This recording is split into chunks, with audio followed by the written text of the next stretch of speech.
Okay, we're in the pharmacy tea room with a lot of pharmacists wanting to see what the discharge process looks like. But what I thought I'd do is just run through the entire process because you see everything in context. Now, I'm not going to do the medicines reconciliation task. I'm just going to go in there and like document some drug history so we can see what's going on there. So typically, a doctor may do this, but ideally, a pharmacy technician will drop in and start documenting drug history items. And I will put a random amount of things on there so we've got a fulsome drug history. Bit of Bisol. Anyone else for Ramipril? Not on admission. Do the insulin. Which one? Novo. What form? Quick pen. Oopsie daisy. I don't know what happened there. Sorry, I beg your pardon. It went crazy for a moment. Novo Rapid. If just press enter, actually, I should bring them up. And you said Flex Pen. Yeah, Flex Touch. Flex Pen. How many times a day? 3 times a day. So it's like breakfast and tea. Why we have breakfast and teas, because then you can have different doses at different times of the day. Oh, we'll come back to that. Warfarin as a lesson in itself, I think. I think we're trying to show the sort of overarching process which affect 99% of the patients, and sadly, no more warfarin anymore, is there? Apart from you. Um, so the technician will. They're thinking as a pharmacy technician, but a doctor might fill this out as well. If it's a technician, they may add at this point a pod, or they've got stuff at home, or it's a blister pack, yes or no. Um, the where is the they can come and amend this.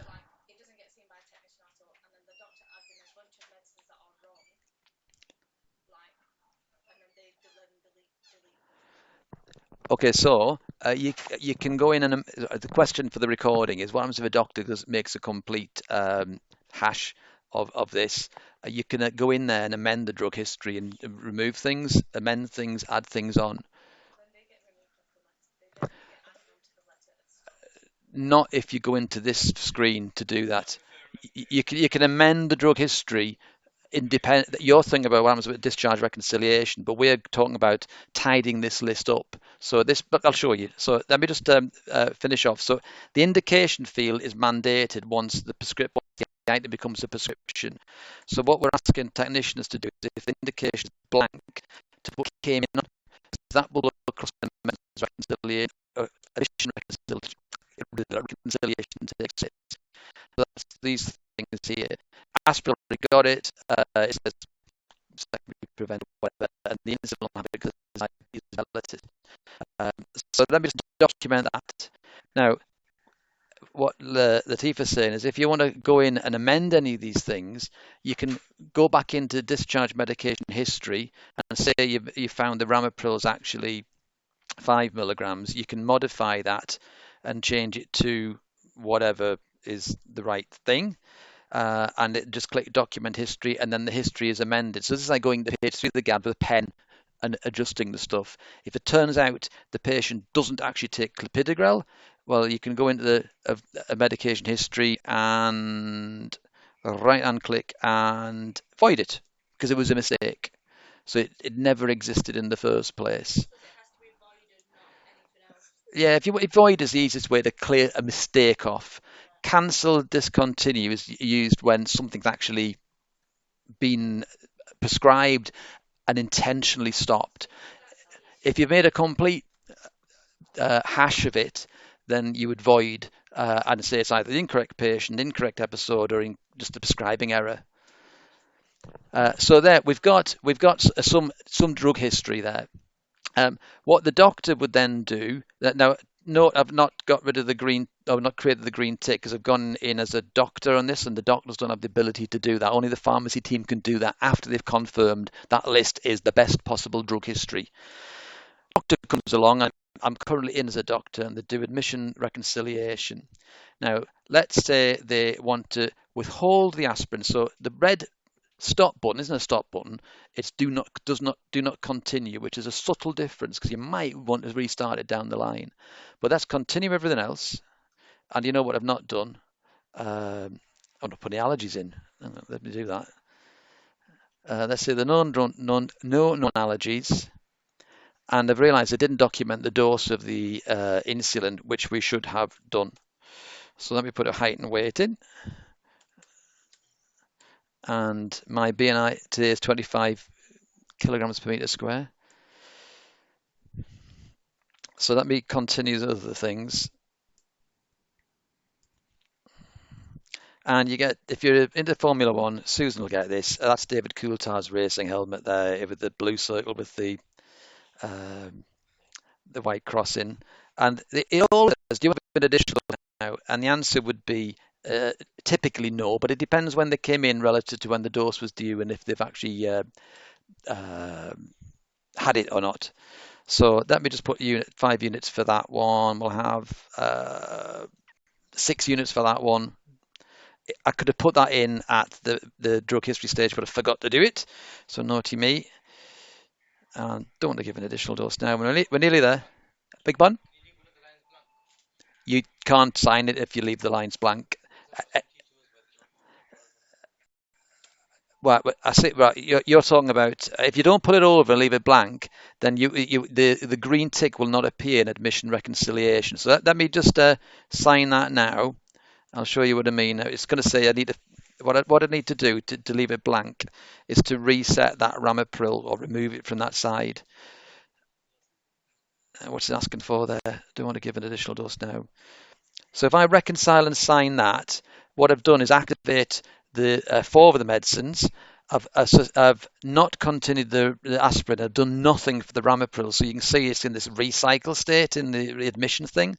Now, if I go back to reconciliation, admission, then you can get that green tick by activating the ramipril. And I'll say I don't want to give an additional dose now. Where?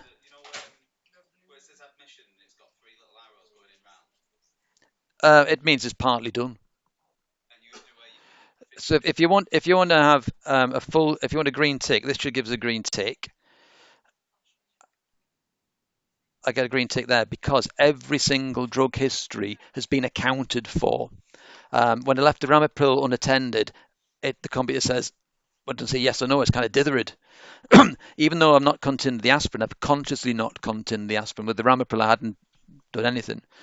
Now, okay, that's an inpatient thing. We might say we might want to change a dose. So let's whop the bisoprolol up to 5 milligrams. The best way to do a dose change for an existing thing is to cancel and reorder. Um, Exception would be something like gentamicin, where actually you'd want to order it through the power plan. So you'd cancel, discontinue it, then you'd reorder it separately. But for something like this, it's relatively straightforward. So let's say it's 5 milligrams. And what it's also asking is why are you stopping the 2. Or why are you changing the 2.5? So I might say another reason, tachycardia or whatever is useful. We really want to encourage the doctors or the prescribers to put that detail in there because then it's captured. If they just put another reason and no sub reason, no one has a clue what's gone on. They haven't got it out of their head on the page. So if I click orders for signature and then sign, um, what will happen now, if I refresh the screen, is the bisoprolol has gone to 5 milligrams and the 2.5 is still in as in the drug history. But if I was to click on this section here where you can reveal discontinued or cancelled orders and apply that, the cancelled bisoprolol reveals itself, and you can see when it was stopped. There's a 2.5 there. But I'll just unhide that because typically at this stage we're not really interested in stuff that's not. Uh, yes, it can. Okay, let me go back in again and show you that. So I should have missed opportunity there. So apply that, and if I click on the line with a right click to reveal order information, there's a section called history, and voila, the gross reason, the high level reason is captured, and any special instructions are in there. Really useful at discharge if you're wanting to put some extra information on the discharge letter to explain to the GP and the patient, in fact, everyone who looks at the discharge letter, why that medicine has changed. If they put nothing in there, you're flying blind. If you put the gross reason would pull through, but the sub reason wouldn't. Um, we'll come on to that when we get to discharge. Shall we start something new as well so we can see what something looks like? So I'll put some metformin in, maybe not a good example, but what else it would look like. And should we stop something as well? We haven't stopped anything. Should we stop the rammer? I haven't put enough stuff in there to kind of make some good examples. No, we'll leave it at that for the time being. So we've now got a mix of stuff being continued, stuff has been continued, doses have been changed, new stuff has been started. So we've got quite a mix of stuff in there. It's time for discharge. So as the doctor, no, I've not done a fantastic. It's still got a important pedal on there. The doctor comes along and they, on the ward round in medicine, after they've seen this patient, they're going to break off for a couple of minutes to do the next task. On a surgical ward round, which takes like -5 minutes to complete, they might do it at the end of the ward round. But it needs this task needs to complete PDQ, ideally in the morning, ideally during the ward round if it's a kind of 2 or 3 hour ward round, because 2 or 3 minutes invested now releases the patient early, gives the task to you to do in the morning, not at 5 o'clock in the afternoon. So let's look at medicines in discharge. And they're familiar with this. So you've got aspirin not continued. If I click do not continue on discharge, that will appear on the discharge letter without a reason for cessation. Which is fine if you can find that reason. Alternatively, a prescriber could cancel discontinue another reason, and I put I bleed. That high level reason, another reason will pull through, but the micro reason won't. You'd have to go in, reveal all, and then type that into the MDT contributor section of the letter. But let's leave that like that for the time. Pardon?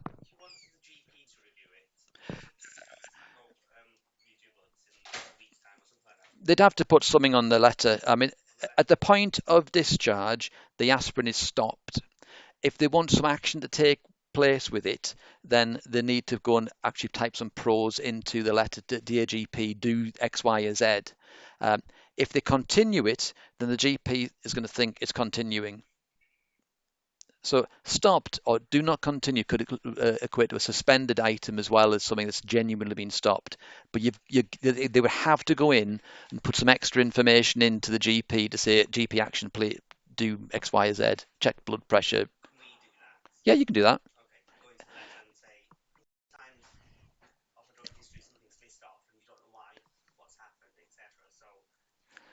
So typically for us, you'd use the MDT contributors section. You can type whatever you like in there. Obviously, we've got some prepared phrases, so you can get a lot of information in quickly. But if it's something bespoke, just type away. We'll come on to that.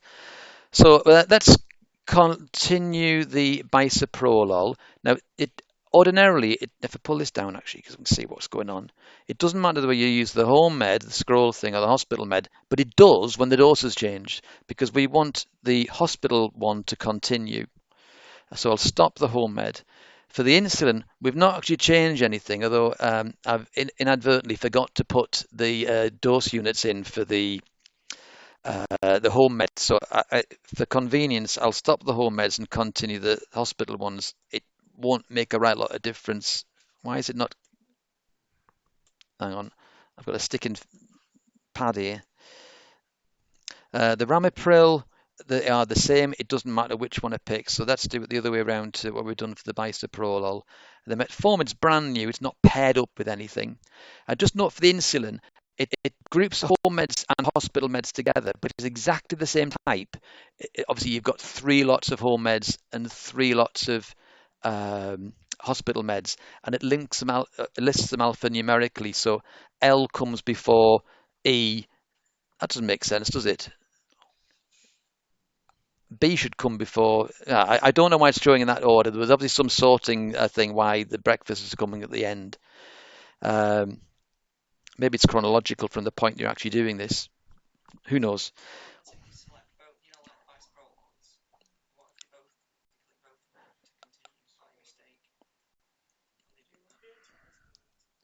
Well, it's going to cause a bit of it. What would happen? It would appear in the letter twice. Um, but you'd have a chance to, because David Coulthard's racing helmet pings up again. You've got another chance to fix it. Um, that's not what if that, because that it may happen, but you'd have a chance to fix it. Okay, don't press the play button. It doesn't appear, things don't convert to prescriptions, so you can't dispense them. It's an American workflow. It's an absolute nightmare.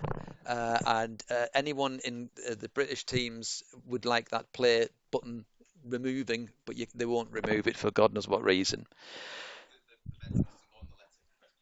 They won't appear with that prescription symbol. Now, in certain circumstances, if I was to prescribe something at the end, let's add some amoxicillin on, because you can add things at the end. It's going to ask me how many days you want, and let's say it's cap, and this is not an admission medicine, and it's new short term. And this will show. I'm trying to look to see what it looks like. It appears with the play button. It's just the way it behaves when you're adding something on the end, but it's also showing the pill bottle icon there, so it will show us a prescription. If I just click the play, it wouldn't come up that thing, and it wouldn't generate a prescription, which would cause problems for dispensing. It just doesn't behave. You can see David Coulthard's helmet appears for a few other things. Mostly it's going to say, was it an admission medicine, yes or no? Now, I know we've said came in on, but that's our way of actually getting the indication field completed surreptitiously and leaving it mandated for new medicines being prescribed. Saying yes or no here in terms of which part of the discharge letter the thing actually displays in. So I'm going to say yes for that. And and in this case, it's going to say came in on, dose increased. Now, debate to be had. It is a came in on med, but do we want to show it in the came in on or the new med section? Because there's not a section for came in on, dose changed. Okay, keep it in the came in on section, but we've got the old ice field there. The insulin is all going to say admission medicine, yes, and we'll put came in on again. Again, you're kind of repeating what you're potentially saying, but actually in this case, the indication is filled out with the actual indication. Um, and you've got to think of why we're putting some of this stuff on. It does different things to different people at different times. And it's an unfortunate workaround. In some cases, you're almost saying came in on 3 times. Ramipril, that's going to be came in on, and got it there, but we want to say yes, so it comes in the letter. And although it says came in on here, all those other phrases don't automatically show up. And the final one I've got is the metformin. And that was not an admission medicine. And we do want the GP to, let's review that. Everything's covered. There's no outstanding bits and pieces left outstanding. As I was going, there was little orange circles disappearing on that side. When the doctor presses reconcile and sign, there should be no orange circles. They can sign it, but they'll get a recycle symbol over here, and there could be things hanging. Why have they not reconciled that? Why don't want the weekend Ramipril 10 milligrams came in on, they changed it to 1.25 during the stay, and we couldn't tell if it was intentional or not, but they'd not reconciled it at all to discharge, so the patient didn't go home on Saturday. Right, reconcile and sign. I should now get, if this is going to work, oh, thank God for that, this task. And if the doctor literally has not, they want more things to go on, they need to untake that medication for discharge and click OK.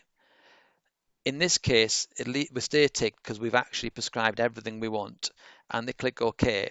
And what that does, it triggers this new task, medication for discharge. This is the thing that Susan's not getting for some reason. And then they click reconcile and sign.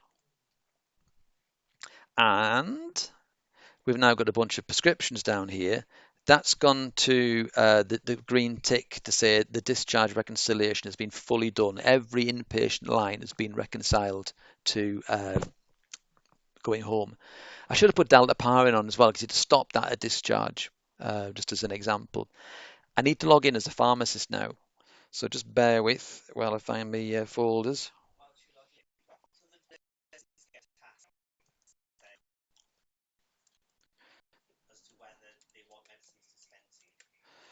Okay, let me show you. I'll just get the pharmacist set up, log in as a nurse.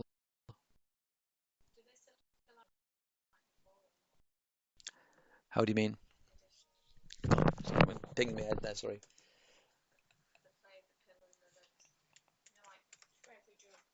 Well, let's find out.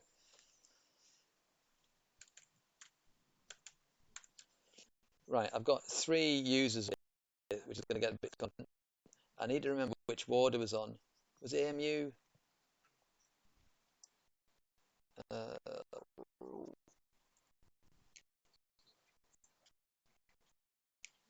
I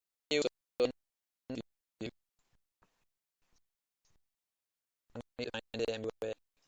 I don't know what that's set up. No, I haven't, so I need to find AMUA. I guess you're all familiar with all these different pathways now.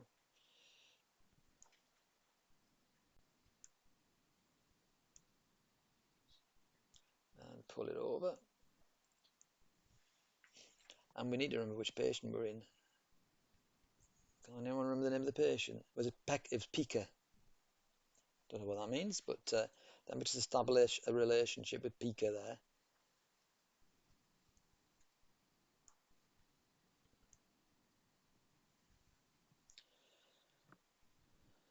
So, on the nurse view, there in a care compass, there are some tasks being generated. If you click on medications, they get what's due, and they also get a task called discharge medicine supply evaluation. That's effectively what the pharmacist is going to get as well. But if the nurse gets there first, then they can set the ball in motion. This matters really if they're using an out of hours cupboard, because if I click on this task and document it, it's going to say, do discharge medicines require dispensing in pharmacy? If the answer is yes, then basically they don't have much more impact on this particular workflow because it definitely goes to pharmacist esteem. They might be no, but they want a pharmacist to review it. So that would create a doctor task, sorry, pharmacist task, and then put extra bits of information and assign it. But if they say no, no, then that task would drop off our task list and the pharmacy care organizer. So let's abandon ship on that one and assume in this case it is actually a pharmacist task. So just find where I put my pharmacist.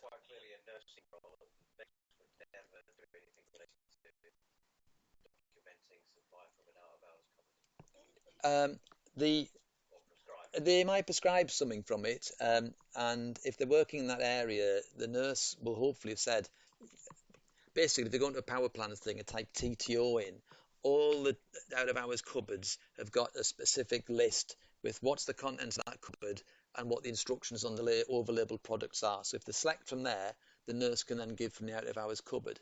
If they free type it and they start going off piece with instructions, then the nurse would not be able to use the over labeled stock. So it'd have to come through pharmacy, or they'd have to cancel and re-prescribe it. If I find doc again, uh,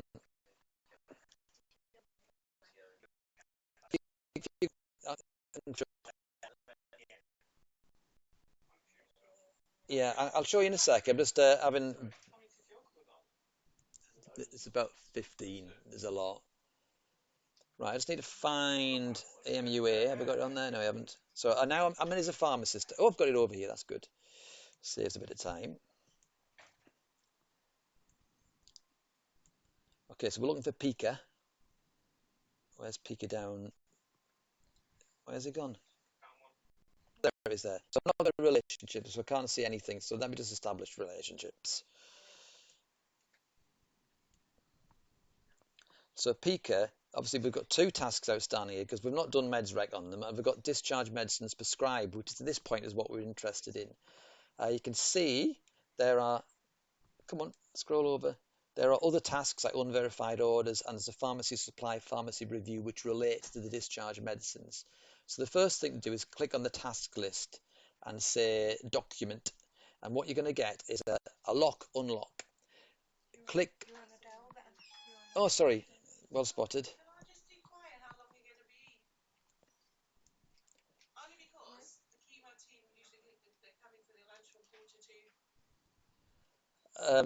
We'll be as fast as we can. 5 minutes max.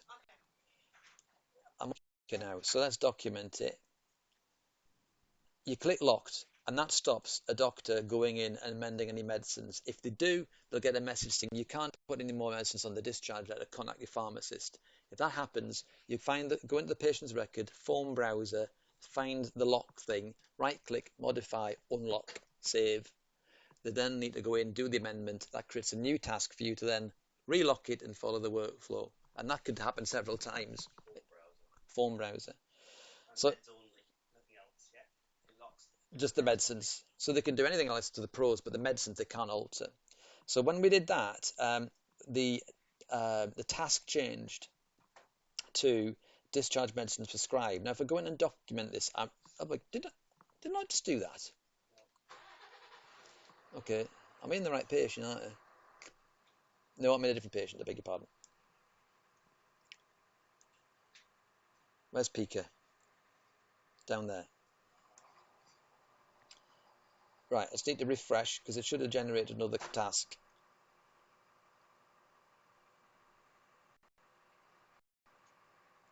Where have they gone? Can anyone see Pika? Oh, here we are. So I've just refreshed the screen, and the next task is triggered by us doing that lock. I quickly look at it, but actually I'm not going to complete this task at this point because you actually got to do your pharmacist bit. You do this after you've done the screening. So let me just quit, and what you do, you move over to the supply and review bit. You can do these in either order. A technician can do the supply independent of the pharmacist, or the pharmacist can do both bits at the same time. So you click on it, click launch order reconciliation, and you'll get a similar view to what you had before. What you want to do is get rid of all the mortars and pestles and the capsules. If you just click on the symbol, you just get that bit, but that's not enough. So let me just reset that. What you want to do, and I only just discovered this, click on the drug name. You don't, or double click on the drug name. Come on. Come on, what are you doing? Or you click modify without resending, which has the same effect. You'd click discharge meds recon at the bottom, and you would say, in this case, dispense. And then you'd click the RX reviews thing to say you've done a clinical check, in this case, a pharmacy supply. Go to the next line. Now, if I double click on it, it opens it up quickly, so you can say dispense or not dispense, as the case may be. Now, this one we changed the dose of, wasn't it? I can't remember now. So we will dispense that. And if you want to, the doctor might put in the reason for the change was tachycardia. But if they didn't remember that, you could retrospectively add that in MDT contributors. You can right-hand click on, if you hover over the drug, then you can see what was on the left-hand side. Now that's only going to reveal itself if you've used the scroll icon. The scroll icon is still available because that would show MDS pod H. If they've used the hospital one, that information will be. You'd have to come out and look in the documented history. Well, no, you'd probably abandon ship and just go and evaluate what you needed to do and then come back in and do it. But let's crack on with this because people want the lunch. Double click on the insulin, and we're going to say patient's on at home, for example. And click on that, say pharmacy supply, and it'll put patient's on at home. What this does, this determines what task a nurse will get in a moment. And I didn't do that.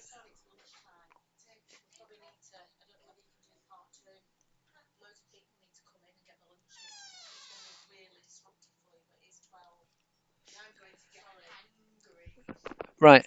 What I'll suggest is you will go, I'll just talk to myself, and I'll share the recording with you all. That's true. Go and find somewhere else, and okay,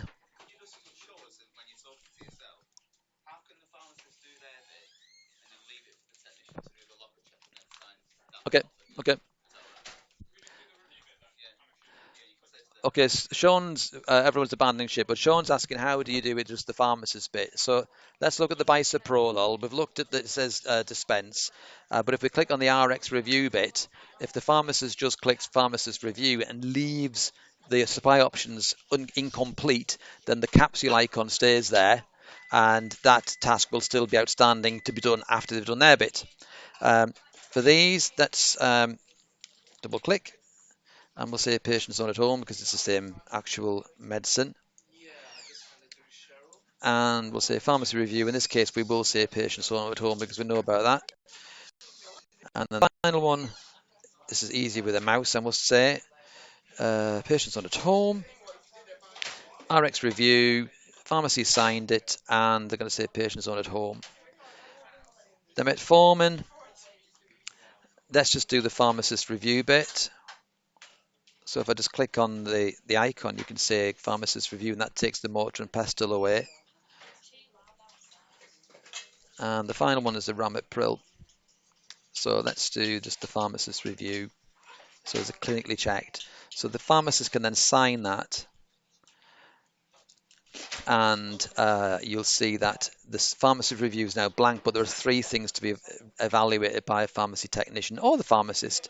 So to start that task up, they just click on the number in the cell, click launch order reconciliation, and they can then look at the items in question. So if I double click on the bisoprolol, say it's pharmacy reckon again. The technician, oh, it already says dispense in there, so they could change that if required. And then they're going to say pharmacy supply. For the metformin, if they click on that, double click on that, it decides to come up. Come on, there we go. They're going to say it could be supplied toward that one because we might have dispensed it as a new item, so they could put supplied toward. And then on the review bit, they click on the patient locker. And the final one is a ramipril, so let's double click on that. That's not changed. It might be in the patient's locker, so let's put patient's on ward, and then they can click on patient locker. That can be signed, or in this case signed and printed, which will display the dispensing list. But seeing as most of this is taking place in the ward, we're going to click sign. Now at this point, if there is stuff to be dispensed, you need to do a request for discharge, so the pharmacy team and the dispensary know this the patient needs going into, and the medicines list reprinting. At that point, the pharmacist or the technician, for that matter, needs to go into the discharge medication review task and click document. And this is where we can say what's happened. In this case, there's no problems with screening, but if there was, you can click yes to give the reason. Is screening complete? Yes, we have done that. Does anything need dispensing in the pharmacy? This is really important. If it's in no, then a new task will appear for the nurse to give the patient the medicines and show them where to get the medicines from. If you say yes, that task is deferred until someone in the dispensary says it's been dispensed. Then do they need R2P? Yes or no? Say no in this case. And is it urgent today or tomorrow? Typically, you're probably going to say today. And there's a second task in here, which is to say whether medicine is reconciled or not. Now, if you've done full admission reconciliation, that box will be pre-populated with a yes. At this point, you could say yes or no, depending on what the circumstances are with regards to this particular medicines list. So I'll put no for this case, and I'm going to sign the form. And I do a refresh. Don't need to, but where's the patient when it comes back? Pika. Its new task has appeared with the discharge medication dispensing. Just to reveal that, this is what's filled out when the medicines are ready to be returned to the ward. It could be the ACT does that, or it could be the person on reception. All they go and click and say yes, but I won't do that just yet. Actually, let's say time's passed and it's now ready for collection. Let's say yes, and we'll sign the form. And that's kind of it from the pharmacy point of view. Let's log in as a nurse and see what they now see. Which one is a nurse? That one? That one. So let me just refresh because things have happened since we were last in this patient. So we can now see there's 9 tasks to be had. Patient care includes, oops, what happened there? Dial it up. Discharge medication ready. So if we click on that and click done, it means the nurses have actually done that task. But actually what they should be doing, just to make this really clear, is enter the patient's record, and there is a button called discharge medications. And when you were categorizing things in that box underneath the pharmacy review to say supply, patient's locker, patient's on at home, this categorizes into that section there.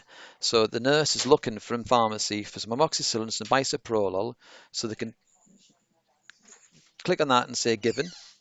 They can click on the bisoprolol and say given. They can go to the locker, the metformin out, say given, and go to the rapidol, give that out and say given. The other stuff they're going to get from home. If there's anything left in the locker that's not on that list, there's either not the patient's or it's been stopped. So they shouldn't give that to the patient. It'll also tell them if there's something in the fridge, a CD cupboard, or if there's a nurse supply to do that, say for thickness or something like that. Then the nurse signs that, and that confirms the medicines have been handed over to the patient. It's now grayed out, but they can still see where they got things from. Now, the nurse will or the nurse and the doctor will do discharge letter things at this point, or it could be independent of the pharmacy side of things. But the one thing to note for pharmacy is if you want to add things into the letter, say like something stopped, why, then you need to click on the discharge M-page tab, and in the MDT contributor section, click on it, put 2 dots in, and find the thing to say, where is it? Pharmacy med discontinue reason. Double click on that and then say why something was stopped. So I can't remember if we had aspirin, and I think we did. Aspirin, and we'll say GI bleed. You'd obviously have to do your Sherlock Holmes stuff to find out the reason for that from the medicines list. You can also say whether some things are new and change medicine. Well, that's a bit contentious at the moment because we think for inpatients it's probably always either going to be fully reconciled or not checked. In this case, let's say it's fully checked, so that phrase comes up. So the assurance to the GP that is taken place. If you want to visualize what the discharge medicines looks like, then if you click on the discharge meds tab, and you can use the controlled drugs prescription as a surrogate. We're not going to sign this, but if I scroll down, you'll see how the things will be displayed on the overall letter when it's given out. And you can see stop medicines is sectioned off from unchanged medicines. You've got the admission medicines which have been amended, like the bisoprolol, and then we've got the new medication started since admission. Then the reason that bisoprolol appears here, not because we've put Cayman and dose increased, it's because we actually put the reason in there, and the system's sensitive enough to know that if there's a reason for change in there, it'll put them in that section, which is really quite neat. And then everybody can see where medicines are coming from, irrespective of what the nurse has given from the locker using the medication list. Now, I'm not going to, it's not a CD, but if it was a CD, what the doctor would do would put the registration number in there, and then they'd sign and submit it, and they could print that, but we're not going to do that. We're just using it as a visualization tool. So we'll cancel and discard changes. Now, I've probably left a lot of questions hanging, so we'll have to pick that up later, but for the time being, thank you very much.